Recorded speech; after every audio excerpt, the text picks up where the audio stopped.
Sahana Vavatu Sahano Bhunaktu Sahaviryam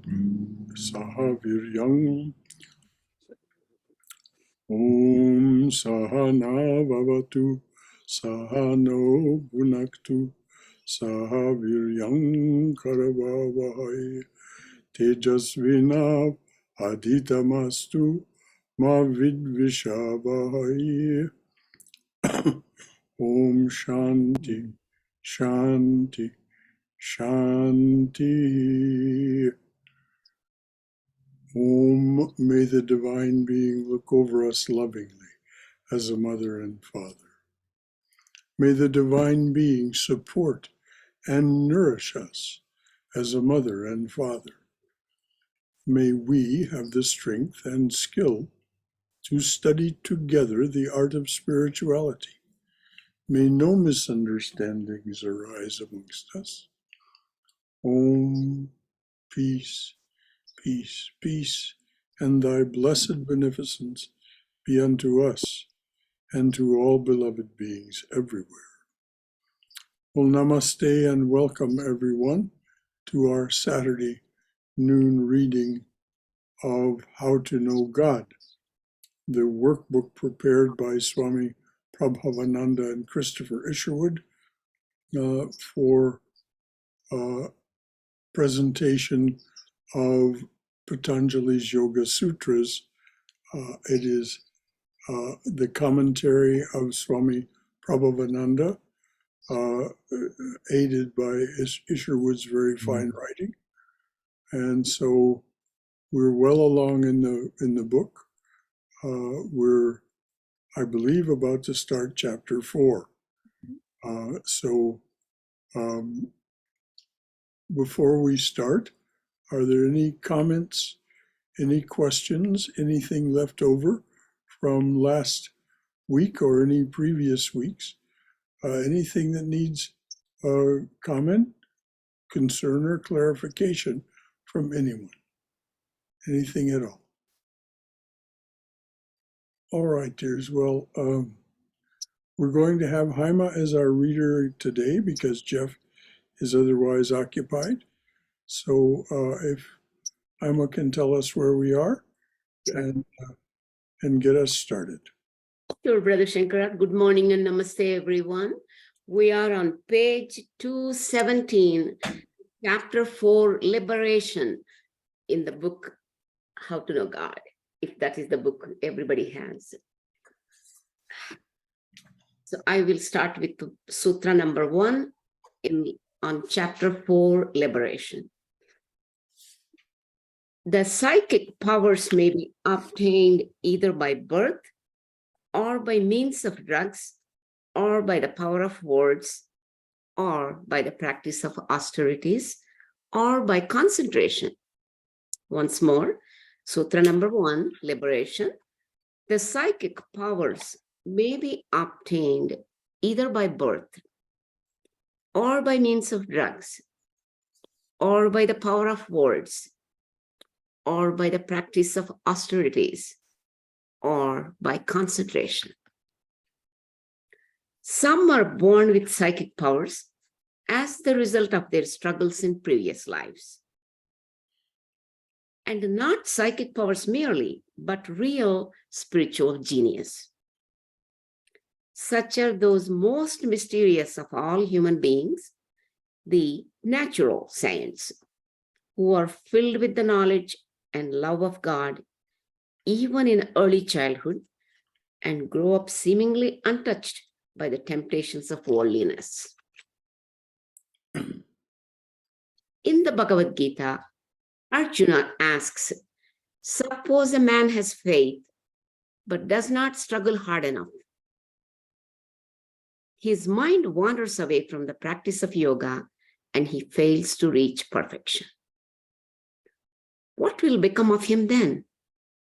And Sri Krishna answers, even if a man falls away from the practice of yoga, he will still win the heaven of the doers of good deeds and dwell there many long years. After that, he will be reborn into the home of pure and prosperous parents. He will then regain that spiritual discernment which he acquired in his former body. And so he will strive harder than ever for perfection.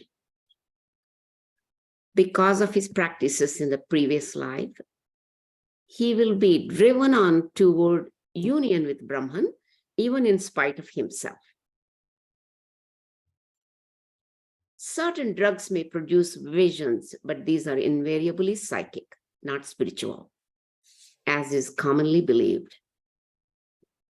Furthermore, they may cause prolonged spiritual dryness and disbelief, and may even do permanent damage to the brain. The repetition of sacred words or mantrams is, as we have been told, an invaluable aid to spiritual progress. These are also special mantrams which produce psychic powers. The practice of austerities enormously strengthens the aspirant's willpower. Hence, all the psychic powers may be obtained. But concentration is the surest of all the means of obtaining the psychic powers. This has been thoroughly discussed in the previous chapter. That's the end of Sutra number 1, Brother Shankara. Any comments, or you want me to go over one more time? Well, this is Yeah. what we will soon hear is all these are certainly obtainable, but not desirable. So psychic powers, they come with certain practices, but they are to be renounced because they're just another distraction. They are just another thing of time, space, and causation, another activity, another vritti, mental modification that leads to disturbance in the mind stuff, the citta, which is exactly the opposite of the aim of yoga, which is to still the vrittis in the mind stuff, in the citta, and having stilled these vrittis, these mental modifications, then something else entirely reveals itself to you. This is the spiritual, the truly and deeply and profoundly spiritual. So the psychic powers are just another distraction, another way of occupying the psyche and creating mental modifications. So as we'll hear, they are not to be desired. Any comments, concerns, or questions from anyone? So when he says the repetition of sacred words or mantras, that's either verbally or mentally, correct? Yes, it doesn't matter, but as he mentions, this is not the mantram given to you by your guru for a realization. There are certain mantrams that actually create psychic powers and enable you to do things. For example, there is in the Puranas, there's the story of this man who's able to kill an elephant and then bring it back to life by his psychic powers. And there's other stories as well.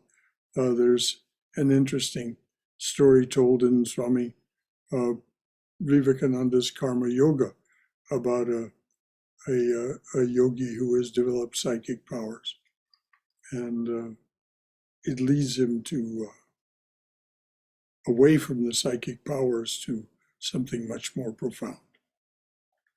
So, but you're right. The mantra can be recited. those, when you're reciting mantras for, and by the way, the word mantra actually means spell, S-P-E-L-L, as in a magic spell. So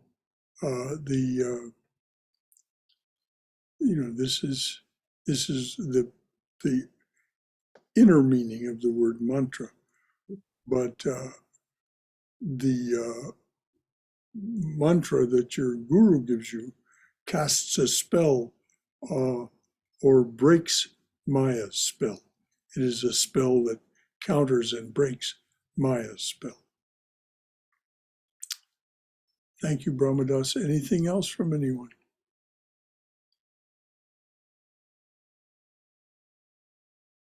Okay, dear, please read on.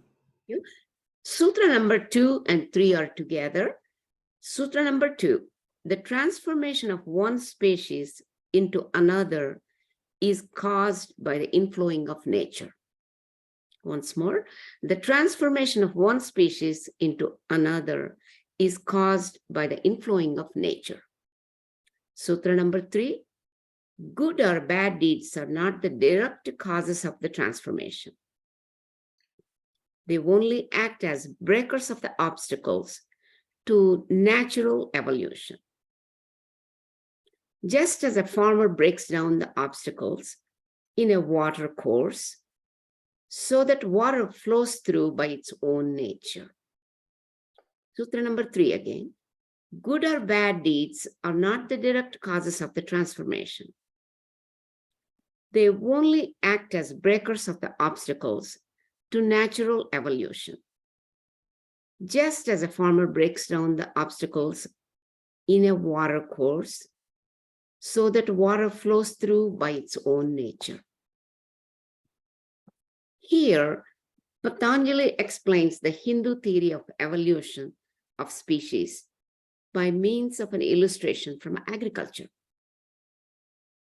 The farmer who irrigates one of his fields from a reservoir does not have to fetch the water. The water is there already. All the farmer has to do is to open a sluice gate or break down a dam, and the water flows into the field by the natural force of gravity. The water is the force of evolution, which, according to Patanjali, each one of us carries within him, only waiting to be released from the reservoir. By our acts, we open the sluice gate. The water runs down into the field. The field bears its crop and is thereby transformed. In other words, the form of the next rebirth is determined. All progress and power are already in every man, says Vivekananda. Perfection is in every man's nature. Only it is barred in and prevented from taking its proper course. If anyone can take the bar off in Russia's nature, to pursue the image of the reservoir, the performance of bad deeds and the consequent accumulation of bad karma is like breaking the dam at the wrong place and thereby causing a disastrous flood, which will ruin and disfigure the field. If this happens, the water is not to blame. It is in its nature to cause change of one kind or another. It has to be properly directed. And for that, the farmer is entirely responsible. I'll read this one more time, this paragraph, Brother Shankara. To pursue the image of the reservoir, the performance of bad deeds and the consequent accumulation of bad karma is like breaking the dam at the wrong place and thereby causing a disastrous flood, which will ruin and disfigure the field. If this happens, The water is not to blame. It is in its nature to cause change of one kind or another. It has to be properly directed. And for that, the farmer is entirely responsible. It will be seen that there is a radical difference between the ancient Hindu and the modern Western theories of evolution. As Vivekananda puts it, the two causes of evolution advanced by the moderns, sexual selection and survival of the fittest, are inadequate. Suppose human knowledge to have advanced so much as to eliminate competition, both from the function of acquiring physical sustenance and the acquiring of a mate. Then, according to the moderns, human progress will stop and the race will die. But Patanjali declares that the true secret of evolution is the manifestation of the perfection which is already in every being. That this perfection has been barred and the infinite tide behind is struggling to express itself. Even when all competition has ceased, this perfect nature behind will make us go forward until everyone has become perfect. Therefore, there is no reason to believe that competition is necessary to progress. In the animal, the man was suppressed, but as soon as the door was opened, out rushed man. So, in man, there is the potential God, kept in by the locks and bars of ignorance. When knowledge breaks these bars, the God becomes manifest. That's the end of Sutra number 2 and 3 description. And the key words at the end are the bars are our ignorance. And so spiritual practice slowly and slowly dispels our ignorance. Slowly and slowly are words used by Swami Sridharananda to express the fact that it cannot happen instantly or overnight, although in rare instances like that of Scrooge, apparently it does. But for the most of us, there's a slow evolution because of the dispelling of ignorance. The water is properly guided, to use the metaphor of the water from the reservoir. The water is properly guided to nurture that which is within us already, and it then grows. And as it grows, it quite naturally pushes aside our ignorance, because our ignorance is primordial. It's not something that we've earned or that is a bad spell cast on us. Ignorance comes with the fact that we are born into the world of time, space, and causation, which is a world of, in a spiritual sense, ignorance.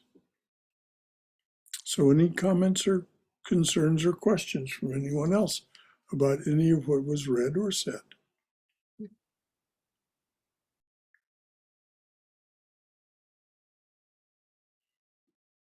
Okay, dear, please read on. Hari Om. Yes, Bala. I think it is very important, this one, few things, especially perfection is every man's nature. It is like a seed. In every seed, that perfection is there. All we are doing is, if we keep obstructing that evolution of nature, that is all it is, the ignorance, because of the ignorance. And that is what, instead of going in the right direction, we all travel in the wrong way. Yes, this is what most of humanity does. And it isn't because they're bad and wrong. It's simply because it is not yet their time to be awakened. So the perfection is already within each and every living being. Only they're waiting to be manifest. Thank you, Bala. Anything else from anyone? All right, dear, please read on. Sutra number 4. The ego sense alone can create minds. Number 5. Though the activities of the different created minds are various, the one original mind controls them all. Again, Sutra number 4. The ego sense alone can create minds. Sutra 5. Though the activities of the different created minds are various, the one original mind controls them all. The 2 aphorisms refer to the psychic power of creating for oneself a number of subsidiary minds and bodies, over which the original mind maintains control. Since it is the ego sense which creates an individual mind, it is theoretically evident that this ego sense should be able to create subsidiary minds, revolving like satellites around the original.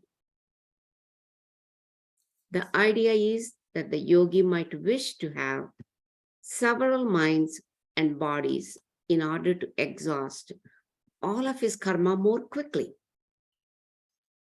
But the wisdom of this plan would seem to be doubtful. There is a story of a king who made himself many bodies, hoping in this way to exhaust his craving for sexual enjoyment. But finally, he abandoned the attempt, declaring, lust is never satisfied by gratification. It only flares up more and more like a fire fed with butter. Patanjali seems to admit this in the next aphorism. That's the end of 4 and 5 aphorisms, Brother Shankara. Any comments? Not from me, anything from anyone else. Okay. Aphorism number 6. Of the various types of mind, only that which is purified by samadhi is freed from all latent impressions of karma and from all cravings. Aphorism number 6. Of the various types of mind, only that which is purified by samadhi is freed from all latent impressions of karma and from all cravings. Now the description. In other words, karma can only be exhausted by spiritual realization, never by mere satiety of experience. That is number 6. And What was something of experience? I missed a word there. never by mere satiety, S-A-T-I-E. Satiety. Satiety. Satiety. Okay, sorry. Satiety of experience. Okay. Satiety means gratification or Yeah. fulfillment. Let me read one more time. In other words, karma can only be exhausted by spiritual realization, never by mere satiety of experience. That's the end of 6 completely. Which is what the king found in the description in 5. The king found that no matter how he tried, he couldn't satisfy desire. And so he said it cannot be satisfied. The attempt simply results in more and more, like feeding a fire with butter. So it flares up more and more. What indeed does still the desire for worldly experience. As Chaitanya says in his prayer, chant the name of the Lord and his glory unceasingly, that the mirror of the heart may be wiped clean and quenched that mighty forest fire, worldly lust, raging furiously within. This is the great promise with which he opens his prayer. This cleaning of the heart is, when the heart is fully clean, samadhi results. In the meantime, the obstacles to that realization are quenched or stopped by the chanting of the name of the Lord and his glory relentlessly. This means every day, on a regular basis. This is what is meant by chant the name of the Lord and his glory unceasingly. Doesn't mean every minute. It means without any interruption from day to day to day to day. So daily spiritual practice slowly and slowly deepens your experience of the real and dispels your experience of the unreal. Any comments, concerns, or questions about anything that's been read or said? Just a small comment, Brother Shankara. Yes, dear. You said that it's not every minute, but in a way, that's kind of what we need to be doing.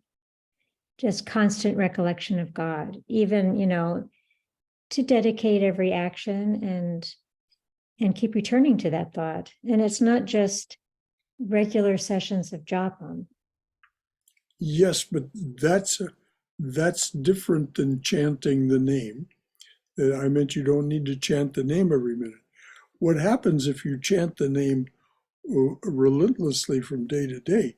You'll find that it's going on in your mind, that chanting, that repetition of the mantra is going on in your mind constantly anyway. But you just mentioned the practice of karma yoga, the constant recollection of the divine presence by offering everything to that divine presence, by being present with the divine presence, to the fact that that is what is happening, that the divine presence is creating the experiences you're having them, and being recollected in that sense. So you're absolutely right, Janaki. That is, it is every minute, but even for the saintly, we find that they fall away into the necessary doings of the day, though they may offer it all to the divine. They aren't occupied in active recollection every moment. Well, it's more the ideal than the actual. Yes, exactly. Thank you for bringing up the ideal. It must never be compromised. Anything else? Brother Shankara, just like Chaitanya Mahaprabhu said, the way of a pilgrim, the pilgrim says the same thing. He found out, pray without ceasing. It doesn't mean saying aloud, but internally the prayer goes on. Yes. Internal prayer in the heart goes on. It does. It starts and stops. In the beginning, starts and stops, but ultimately it becomes continuous in the heart. Depending on faith. It isn't something of the lips. Exactly. It's something of the heart. It's something of the heart. Thank you, Brother Shankara. Thank you, dear. Great explanation. You want me to continue? Please. Okay. Aphorism number 7. The karma of the yogi is neither white nor black. The karma of others is of three kinds: white, black, or mixed. One more time, aphorism number 7. The karma of the yogi is neither white nor black. The karma of others is of three kinds: white, black, or mixed. Now the description. The karma of ordinary people is either black, bad, white, good, or mixed.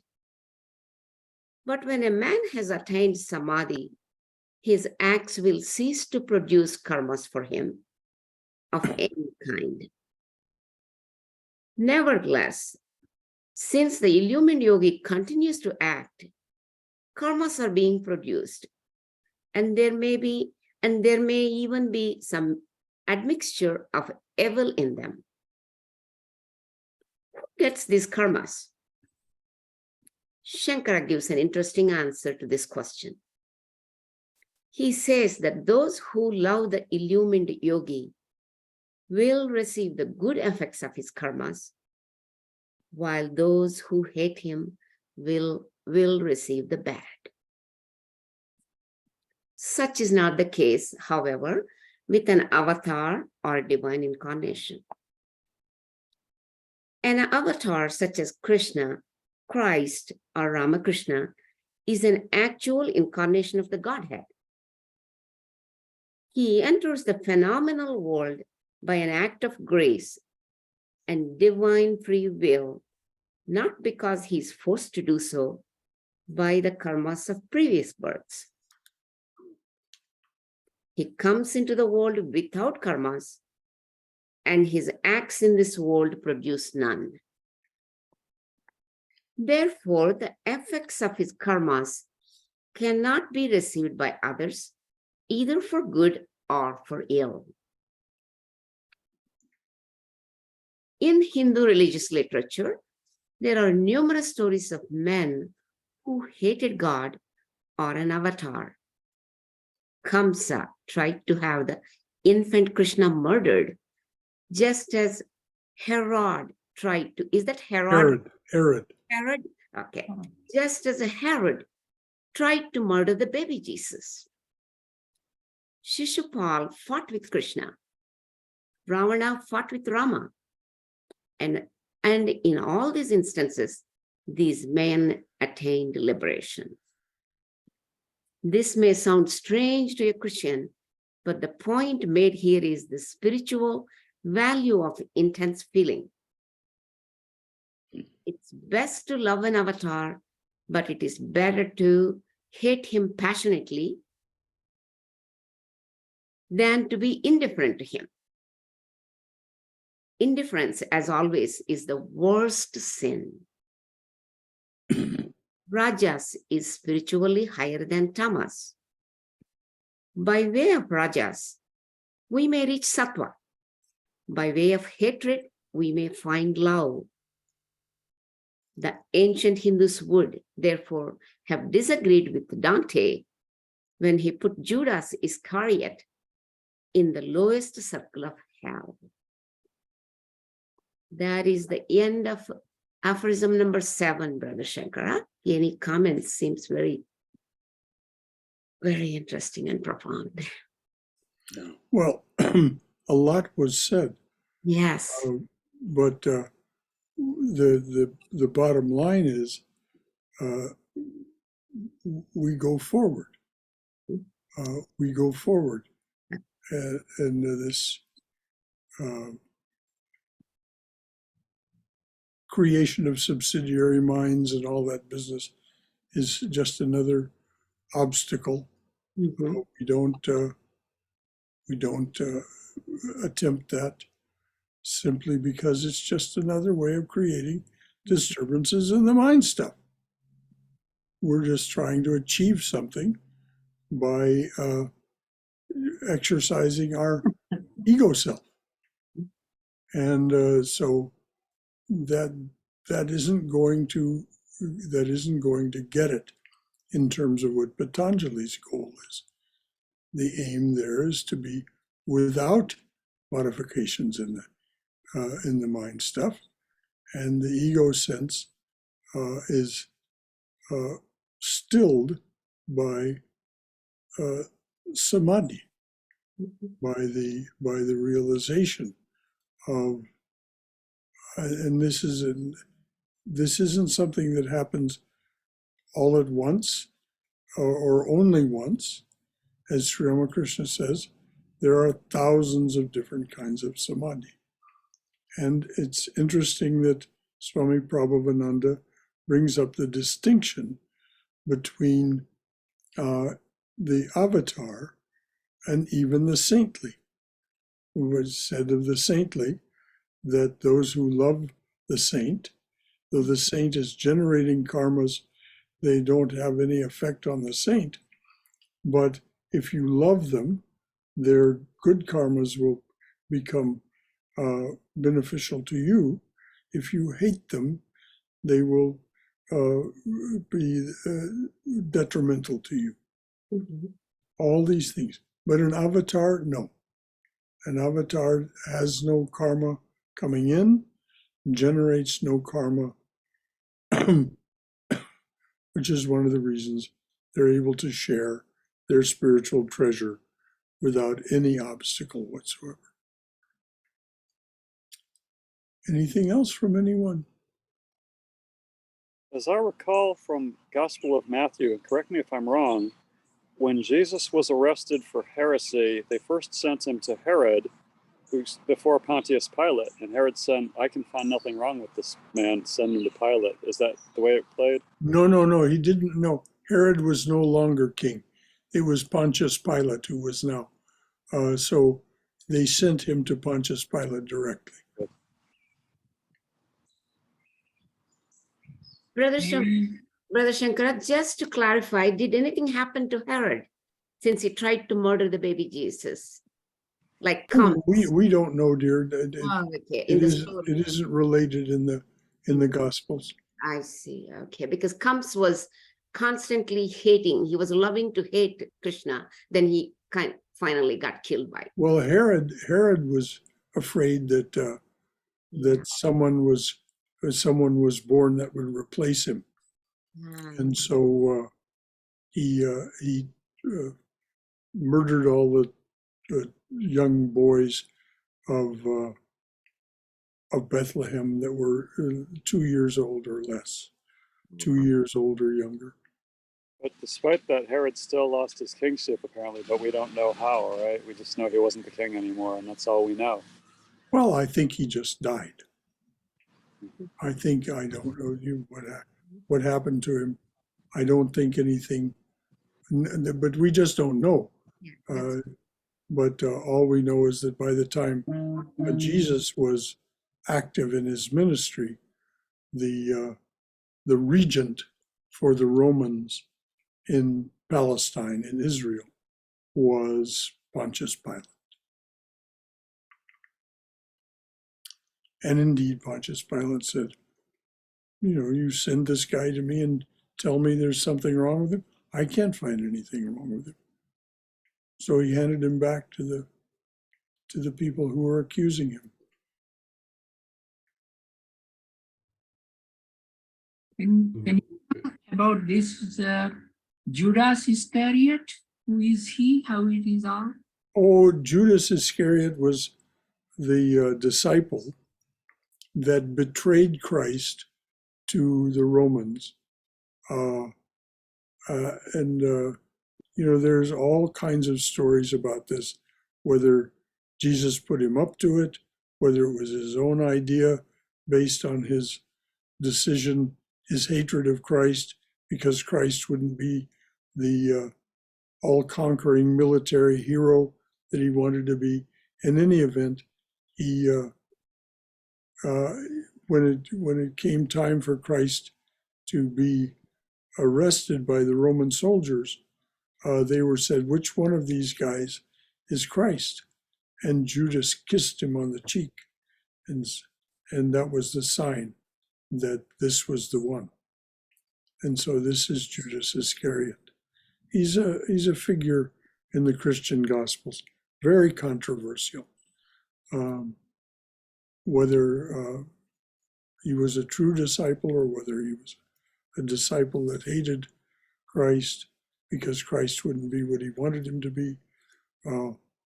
As I say, there's all kinds of writing and speculation about that kind of thing. So, He was one of the 12 disciples.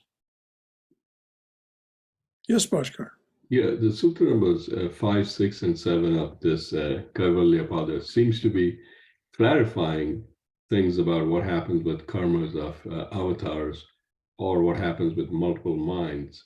But it also seems to be reminding us to go back to Samadhi Pada, which is chapter number 1, and go back to sutra number 17 and 18. 17 talks about how to obtain Sampragyata Samadhi, and 18 is Asampragyata Samadhi. So at the end of the day, these are facts, but what we really need to go and hone into is 17 and 18 and actually gain those two types of Samadhi.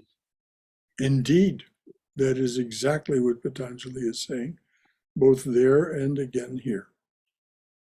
It's only Samadhi that frees us. Why? Because Samadhi is the experience, direct empirical experience of the truth, capital T. As it's the experience of the real, the reality behind the appearance. So there's no longer any need to discriminate. You have discriminated enough and renounced enough and let enough go to where you achieve this samadhi as an experience. And there's no arguing what samadhi produces in you. Thank you, Bhaskar. Anything else from anyone? Okay, dear, please read on. I think it's interesting now that we're coming to number 9. Number 9 is always the end of a series and is extraordinarily significant. Now we are moving on to aphorism number 8. Oh, I'm sorry. Yes. 8 is so not 9. 8. Yes. Okay, 8 is the number of breaking of barriers. So we'll see what the barriers are broken by 8. Of the tendencies produced by these 3 kinds of karma, only those are manifested for which the conditions are favorable. Once more, aphorism number 8. Of the tendencies produced by these 3 kinds of karma, only those are manifested for which the conditions are favorable. In any particular incarnation, a man's condition is determined by the balance of his karmas. Suppose that balance is very favorable and he is born to become a monk and a spiritual teacher. He will still have some bad karmas which, under less favorable conditions, would produce bad tendencies. But because he has to live up to his vocation and set a good example to his pupils, these tendencies will be kept in abeyance, and only his good tendencies will be manifested. So this aphorism stresses the great importance of right environment and association with those who are spiritually minded. If you are born as a dog, you may still have good tendencies, but they will be greatly restricted by your dog condition. You have to act in accordance with your animal nature. That's the end of aphorism 18 description, Brother Shankar. Anything at all from anyone about that? I think we are in the right environment. We are associating with the spiritually minded folks, peers, brothers and sisters. Yes, indeed. This is why to keep holy company. Yes, No Holy. question. So why don't you read 8 and its commentary again, dear? Sure. Once more, aphorism number 8. Of the tendencies produced by these three kinds of karma, only those are manifested for which the conditions are favorable. In any particular incarnation, a man's condition is determined by the balance of his karmas. Suppose that balance is very favorable and he is born to become a monk and a spiritual teacher. He will still have some bad karmas, which, under less favorable conditions, would produce bad tendencies. But because he has to live up to his vocation and set a good example to his pupils, these tendencies will be kept in abeyance, and only his good tendencies will be manifested. So this aphorism stresses the great importance of right environment and association with those who are spiritually minded. If you are born as a dog, you may still have good tendencies, but they will be greatly restricted by your dog condition. You have to act in accordance with your animal nature. That's it. That's 8. Anything at all? I'm wondering if we can sort of think of this in a more modern interpretation in our culture as, you know, not ignoring your gifts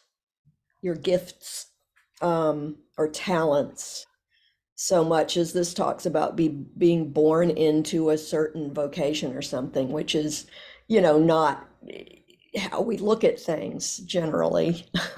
But discovering what your gifts are, and if you believe in reincarnation, you have brought those forward from a previous life, whether those gifts are teaching or art or music or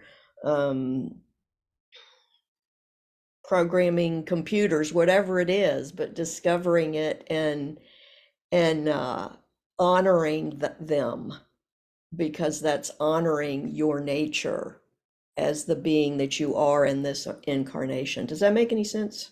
Amen to all of that, dear. Exactly. Yes. You know, there's the Swami used the example of someone becoming a monastic because that was so very familiar to him. And it is extremely important within that vocation to behave as he mentioned. Now, just exactly the same is true if you're going to honor your gifts for whatever it is, as you said, any of these things that you mentioned. If you're going to honor those, you mustn't let things get in their way. You have to go ahead and manifest them because, as you said, you brought them forward and they will be the predominant theme of your life if you allow it to be. And certainly, this was my life experience for 47 years, living with someone who was a full-out artist, and she did not allow things to get in the way of that. This was my late wife, Marjorie. She was a very successful writer of short fiction and novels as well, but short fiction was her specialty. And believe me, she was a determined soul who did not allow things to, did not allow the vicissitudes of life to interfere with her pursuit of her art. So yes, Cindy, absolutely. Amen.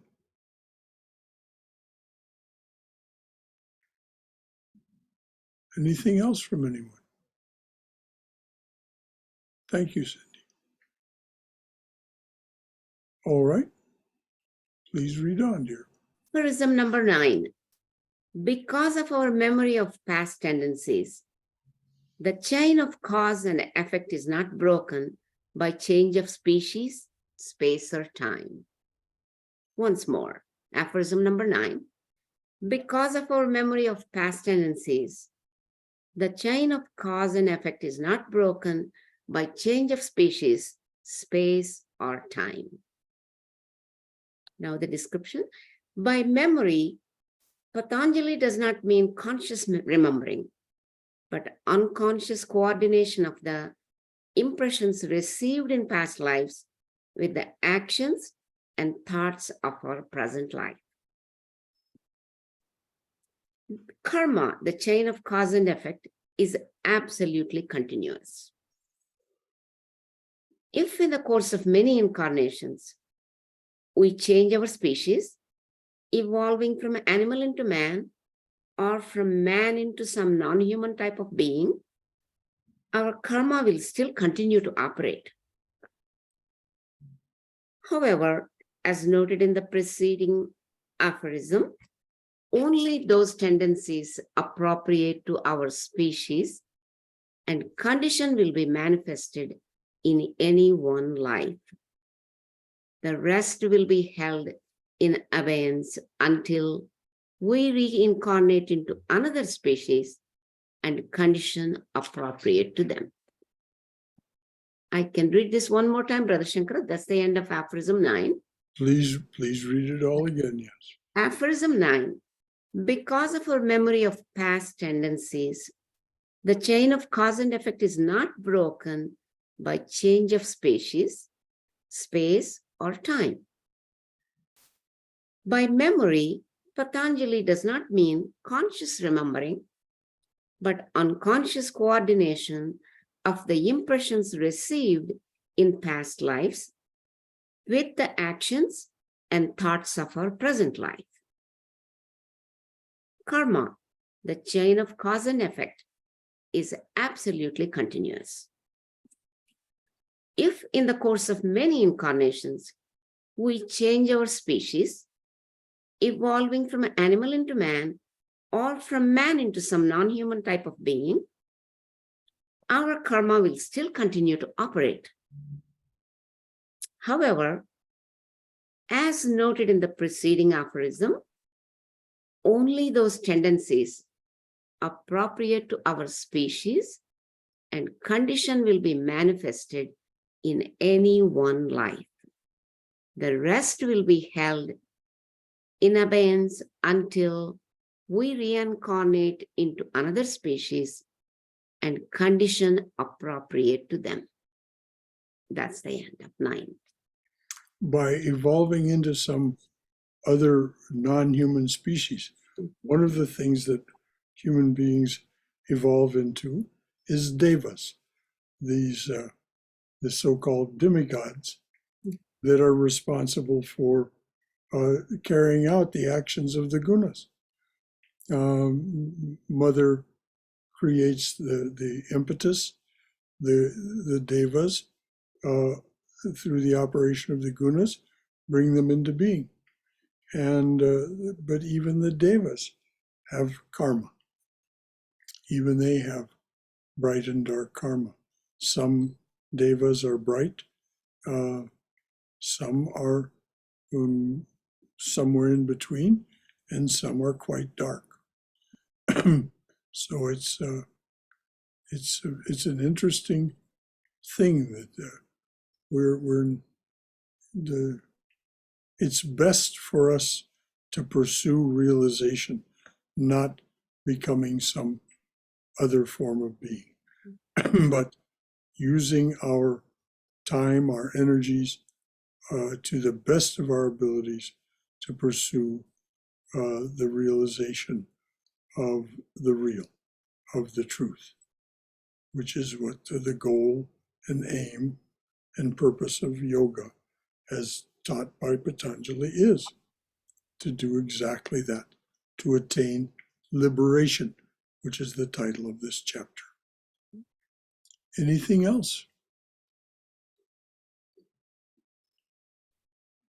Okay. So this is very interesting Yes, yes, Bhaskar. because it seems like Patanjali on this sutra number 9 is saying that karma will flow from different species from life to life. Embedded in the karma is memory or smriti. That will also flow from life to life. But if you go back and reflect on chapter 1 and sutra number, I believe it's 11, which is smriti or memory, there it's saying that this memory is what needs to be controlled in order to receive or become vritti less. So it seems like it's all connected, and here smriti or memory is coming up again, which needs to be controlled or No question. seized. It all needs to be controlled. All of time, space, and causation, as Vivekananda says. We must learn to control nature, both external and internal. And the internal has to do with these latent memories, these mental impressions that flow forward from lifetime to lifetime. They're ancient, very ancient. We have mental impressions from when the very first mind, the mind is first formed. And so these flow forward and they have an effect on us. We're not aware of them, but we can become aware of their effects before we understand the causes. And as Bhaskar said, they must be controlled. The effects must be controlled. Otherwise, that will continue to just be distracted and wander this way and that way, which is why what all of the 4 yogas are about, one way and another, of controlling nature, external and internal. We're studying right now Raja Yoga in studying Patanjali. This is what Vivekananda calls in that aphorism of his, he calls it psychic control. We gain control of the psyche. Thank you, Bhaskar. Anything else from anyone?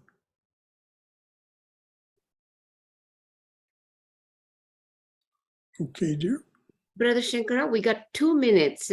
Do you want me to leave it there with Yes, let's leave it there. I And then wasn't we can- being mindful of the time, dear. Okay, we can start with the 10 next week. Anything else from anyone? So we finished 10, is that right? Yeah, we finished 9. We're going to start with 10 next week. I see. 10 will be next week. Yeah, page All right. 26. So that's what we'll be able to tell Jeff or whoever our reader I is will. next week. Definitely. Okay, so any final thought, any comment from your own wisdom or experience about any of this from any of you? I have a comment, Brother Shankara. Patanjali recommended the pranayama. That is mainly because it controls the internal. You are observing your internal, the breath control. That is why he was recommending. I read about a couple of places and personal experience. That's how I started my meditation. First started with pranayama.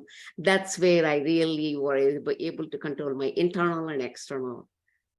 That's when I progressed towards meditation better. That's my personal experience. It can be the same for everybody. Well, this is the thing that the Ramakrishna Order Swamis tell us, Right. is that there's no need to pursue pranayama independently. That if you follow their instructions and use their mantra, that indeed you will have spontaneous pranayama. Definitely. And so it's just, it's not like pranayama is bad and wrong. Yeah, yeah. It's just, it's, I- that if you follow, or you're following the Ramakrishna Order Swami's directions, you will not need to practice it independently. All of this breath control will spontaneously arise. Thank you. But thank you for your own wisdom and experience. Haima, clearly it's brought you to where you are, which is splendid and very auspicious. This was 20 years ago. I took a class in India with pranayama and yoga mudras, and then meditation, all these three together. That's how he taught us. Since then, I've been doing it. Maybe in the middle, I missed a few times, but the majority of time I've been doing it. So that helped me a Well, lot. you see, you took a class in it. This Exactly. is what Swami Prabhavananda and the Ramakrishna Order Swami say. If you're going to study pranayama, if you're Yes. going to use pranayama, you should learn it from a qualified teacher. Yes, he was a qualified teacher. That's how I learned it from him. Thank you, Brother Shankara. Thanks for the privilege of reading today. Thanks, And thank you for your very capable reading, thanks everyone. as always. So, Om Hari Om, Om Asato Ma Satkamaya, Tamaso Ma Jyotirgamaya, Mrityor Ma Amritangamaya, Abir Moiti.